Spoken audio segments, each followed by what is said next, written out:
As 5 separate wildfires burn in Los Angeles County with 0% contained, LA Mayor Karen Bass was caught partying it up in Ghana.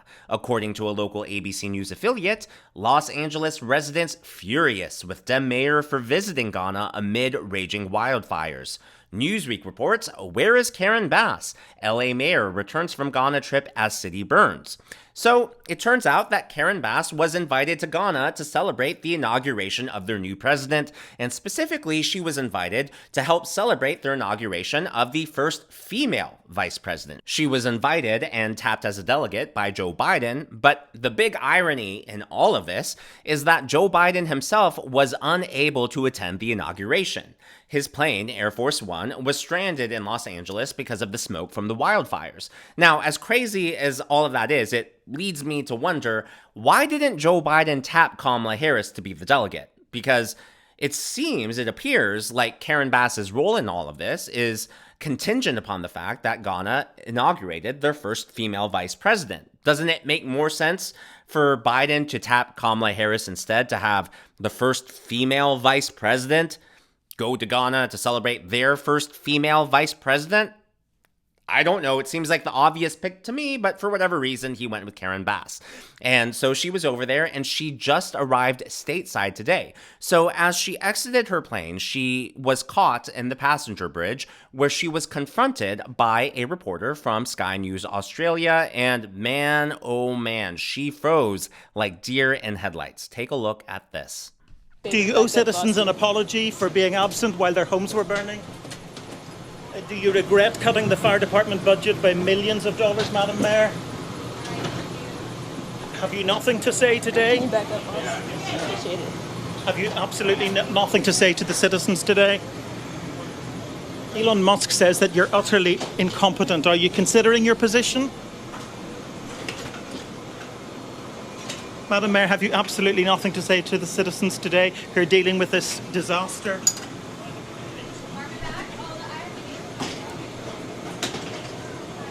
No apology for them? Do you think you should have been visiting Ghana while this was unfolding back home?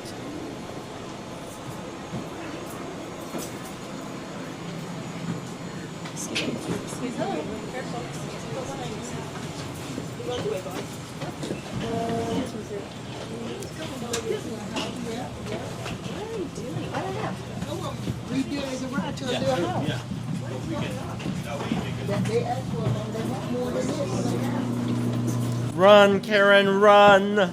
Madam Mayor, let me ask you just again, have you anything to say to the citizens today as you return? Ma'am, hold on 1 second. Madam Mayor, just a few words for the citizens today as you return to deal with the catastrophe. Can you take this down? There you have it. Now, a few things I would like to point out about that. It's really strange to me that it was just one reporter there. I don't know whether it was only one reporter was allowed on the passenger bridge. He clearly wasn't on the flight with her, which leads me to the question, why isn't the American media there? Why is it Australian Sky News? Like, reporters, do your job. Why aren't you doing this? Why is it that foreign news like Australia Sky News seems to have better coverage of her arrival? And heck, if you watch the rest of that segment, it's actually really informative, really unbiased. They are, to me, that is what journalism should look like. I mean, the state of our media would be so much better if our newsrooms and our journalists just took some notes from Sky News Australia. But in regards to Karen Bass, do I begrudge her for being in Ghana as this happened? No, I don't. I'm not defending her, and I have plenty of criticisms, trust me, but let me elaborate more on this. From what I understand, and if I'm wrong, someone please correct me in the comments, but from what I understand, she was already overseas, she was already in Ghana as the fire broke out and spread. And to me, I think it's wrong criticizing her for that, because it would be like when Trump is inaugurated and when he's in office, and let's say sometime during his second term, he travels out of the country on official business. If while he's out of the country, God forbid, some disaster strikes in the United States, is it fair for Democrats to criticize Donald Trump for being gone? No, of course not. So I think, we have to have the same standards, right? If we wouldn't blame Trump for being gone, we can't blame Mayor Karen Bass for being gone. However, it's the response after the fact that is way, way fair game for criticism. The moment a disaster strikes on your home turf, if you're an elected official, especially one of this magnitude, it is your responsibility. It is your duty to respond immediately. And yes, just even if symbolically to come home, it's more than just symbolism, right? Because you can accomplish so much more in person, on the ground, actually seeing things and engaging with all the different components of the city, local, state, federal government to make sure that your constituents are taken care of. It's not that hard, but forget about all of that. As if all of that wasn't bad enough. What really teased me off is the fact that she was on that passenger bridge with the Sky News reporter and had nothing to say. Sorry, it really actually makes me upset. How do you call yourself a civil servant and a public leader? Forget about the politics. I don't know if she has any other political ambitions beyond mayor. Maybe she's delusional enough to think that she has a shot at something else. I don't know. But at a human level, two people have lost their lives. People have lost their livelihoods. People have lost their homes. People have lost belongings. Yes, I get that can be replaced, but some of those belongings are family keepsakes and heirlooms and things that cannot be replaced. This is a human story, and you can't even say she doesn't have to defend her actions, but she couldn't even just say something from the heart to her constituents. I get that, everyone in politics is always worried about their public image, about public approval and relations and their next step and their journey. And forget about, if you can't even say something from the heart during a tragedy, you have absolutely zero business being a public servant. I'm sorry. And you know what? I actually did the research on this. It is a 15-hour, 39-minute flight from Ghana to Los Angeles. You're telling me that she couldn't sit down and come up with some canned thing to say? I get if she doesn't want to respond to the questions about how do you feel about the criticisms that you were in Ghana. I get her not responding to that. But she couldn't say something heartfelt to her citizens? Give me a break. If you live in Los Angeles County, please vote her out. If a politician is too concerned about their own reputation and about their own future and about whether a statement's going to poll well or not, they have no business representing and serving you. This goes for anyone. I don't care where you are. This is far beyond Los Angeles. I'm so sick of politicians thinking about what's best for them, what makes them look good. Because that right there on the runway was the perfect embodiment of that. Because if you really cared, how can you? I'm going to have to control myself or else I'll say something that I can't take back. So it turns out that when Donald Trump sat down a few months ago with Joe Rogan for that now famous podcast, they actually discussed the wildfires in California as well as the strategies that the state has for preventing and combating them. So, as I've mentioned before, I don't really watch or listen to Joe Rogan. It's not that I have anything against him. I just don't have the time for it. And it's just something that hasn't piqued my interest enough. But fortunately, some people on social media have taken clips and excerpts of the show. And I really feel like, people made fun of Donald Trump for his, I remember, I think it was the Washington Post. They called it rambling and freewheeling, the podcast, and which is Trump's style, right? He doesn't stick to a script. He does the weave, as he calls it, right? Well, I really think this vindicates him because what he talked about months ago is what people are talking about now. They said, we have no water. I said, do you have a drought? No, we don't have a drought. I said, why do you have no water? Because the water isn't allowed to flow down. It's got a natural flow from Canada all the way up north. Water, more water than they could ever use. And in order to protect a tiny little fish, the water up north gets routed into the Pacific Ocean. Millions and millions of gallons of water gets poured. I could have water for all of that land water for your forests. You know, your forests are dry as a bone. Yeah. Okay? Dangerous. That water could be routed. You know, you could have everything. Oh, not only dangerous, billions of dollars a year they spend on forest fires. And, you know, there's a case with the environment. They're not allowed to rake their forests because you're not allowed to touch it.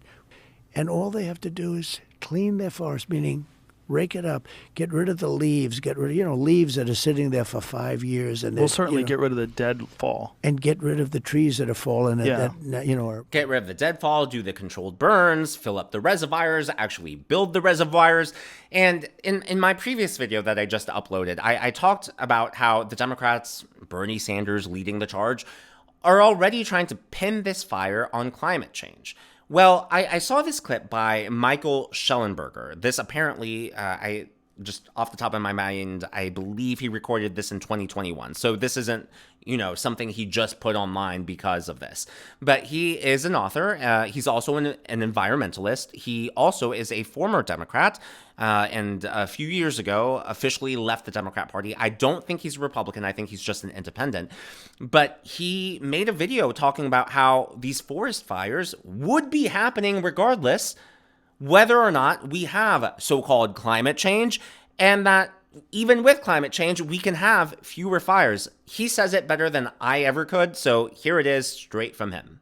Climate change is extending the fire season and resulting in higher temperatures, so that is contributing. However, you could have had this amount of warming and not had these fires. And the reason we know that is because the forests that were well managed have survived the megafires. In fact, you have these forests, these well-managed forests, you can see them on a map, that survived the megafires, and megafires burning all around them. These high-intensity fires will go from the badly managed forests with all the wood fuel into the well-managed forests, and then the fire drops into a low-intensity fire. It's a really cool process.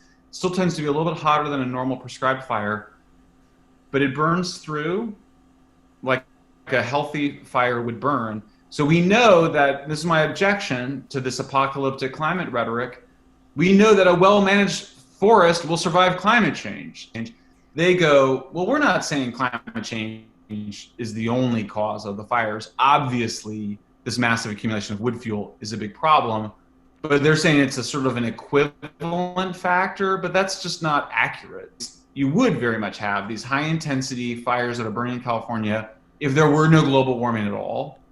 And you could not have the fires even with global warmings. And I think that's important because I think there's a sense in which if you think the only way to stop the fires is by reducing climate change, then you are basically saying you're not going to be able to stop the fires. And that's disempowering and wrong, and we need to solve these problems.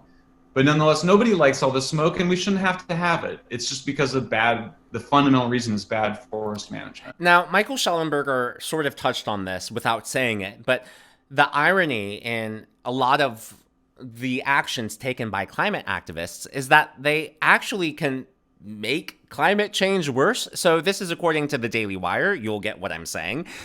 Michigan to bulldoze 400 acres, over 400 acres of trees to build solar farm.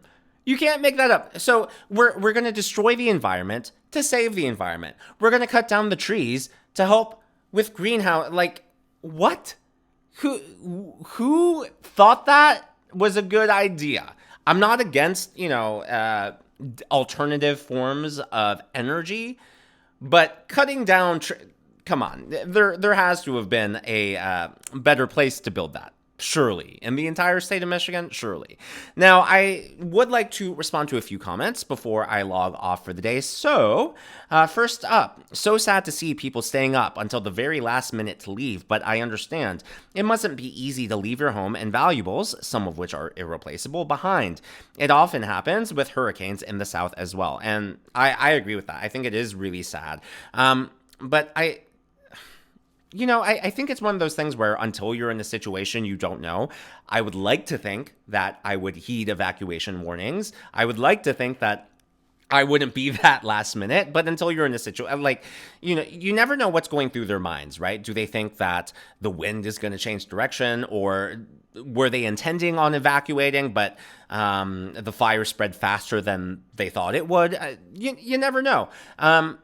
It is interesting, though, that so many people have waited until the last minute? Are they doing it? Like, has this always been the case, or are they doing it for social media likes? Are they doing it, so they can live stream it on Facebook? I don't know. I think that would be interesting for someone in, data analysis or the social sciences, psychology to look into. Next, I'm a structural engineer retiring after a 35-year career this spring. Congratulations. High-rise buildings can take several years to complete, but you are right on the reservoirs. They could and should be built much sooner, but the problem is California, LA County, etc. have massive regulations but slow products up tremendously.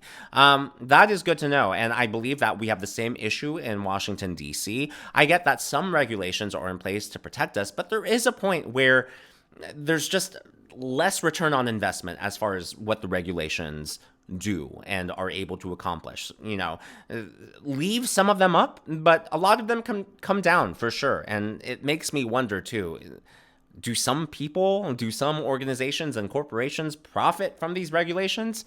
Probably. And the last comment of the day comes from Beth. She is a former employee of a fire department. I'm not going to read this comment just because it's so long, so feel free to pause it if you want it. But the point she's making here is that there are just physical differences between men and women. And for example, if there's a 250-pound man that's been trapped inside who's passed out, it's going to be easier just at a baseline level for a man to drag out the passed out man through the window and down the ladder and towards safety.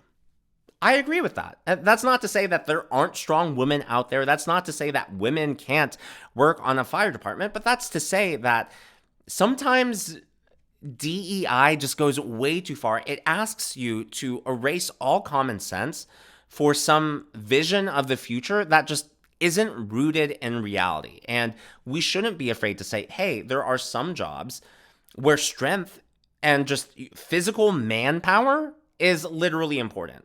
And like I said, I'm not saying that we shouldn't let women serve, especially if they want to. If you want to make a difference in your community, if you've trained for it, if you have the stamina and the strength for it, go for it. Of course not. I'm not going to hold you back from that. However, I don't think that it should be a policy to try to force fake diversity on everyone just to meet some unstated weird goal, and then you're actually endangering people's lives. Like, that's not cool. But of course, all of this is just my opinion, my analysis, commentary. That is what's going on in the world of politics from my point of view, and I would love to hear from you. So what do you think about Karen Bass's complete silence on the runway? Do you think it was appropriate? Do you think that most politicians would have done that? Do you think it disqualifies her from her current position? What are your thoughts? Let me know down in the comments below, and I can't wait to hear from all of you. If you haven't already, please be sure to give me a thumbs up. I know it's a simple thing to ask for, but it really does help me in the algorithm to reach more people like you. Thank you so much, by the way, for the people who have reached out about my uncle or just have reached out about me. I'm feeling so much better. Still a little congested, still some brain fog, but you know what? Baby steps in the right direction. I'll take what I can get. Be sure to smash that subscribe button and to check out one of these videos.